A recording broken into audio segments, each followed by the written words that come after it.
KBR ಉದ್ಯಾನವನದ ಮರಗಳ ಸಂರಕ್ಷಣೆಗಾಗಿ ಹೋರಾಟ. ಹೈದರಾಬಾದ್ನಲ್ಲಿ ಪರಿಸರ ಕಾರ್ಯಕರ್ತರಿಂದ ಬೃಹತ್ ಮಾನವ ಸರಪಳಿ ಪ್ರತಿಭಟನೆ.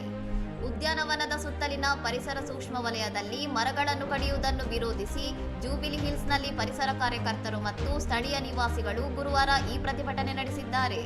ಪರಿಸರ ಸಂವಾದ್ ತೆಲಂಗಾಣ ಅಧ್ಯಾಯ ಈ ಪ್ರತಿಭಟನೆಯನ್ನು ಆಯೋಜಿಸಿದ್ದು, ಹಸಿರು ವಲಯದ ಕಡಿತದಿಂದ ಜೀವ ವೈವಿಧ್ಯತೆ ಮತ್ತು ಪರಿಸರ ಸಮತೋಲನದ ಮೇಲೆ ಉಂಟಾಗುವ ದುಷ್ಪರಿಣಾಮಗಳ ಬಗ್ಗೆ ಆತಂಕ ವ್ಯಕ್ತಪಡಿಸಿತು. ನಗರದ ಹಸಿರು ಪ್ರದೇಶಗಳು ಕುಗ್ಗುವುದರಿಂದ ವಾಯುಮಾಲಿನ್ಯ ಹೆಚ್ಚಾಗುವುದಲ್ಲದೆ ಶಾಖದ ಅಲೆಗಳು ಮತ್ತು ಅಂತರ್ಜಲ ಕುಸಿತದಂತಹ ಸಮಸ್ಯೆಗಳು ಉಲ್ಬಣಗೊಳ್ಳಬಹುದು ಎಂದು ಭಾಷಣಕಾರರು ಎಚ್ಚರಿಸಿದ್ದಾರೆ. ಹಸಿರು ಹೊದಿಕೆಯನ್ನು ಅವಲಂಬಿಸಿರುವ ವಿವಿಧ ಪ್ರಭೇದಗಳ ರಕ್ಷಣೆಗಾಗಿ ಉದ್ಯಾನವನದ ಪರಿಸರ ಸಮಗ್ರತೆಯನ್ನು ಕಾಪಾಡಬೇಕು ಎಂದು ಪ್ರತಿಭಟನಾಕಾರರು ಅಧಿಕಾರಿಗಳನ್ನು ಒತ್ತಾಯಿಸಿದ್ದಾರೆ.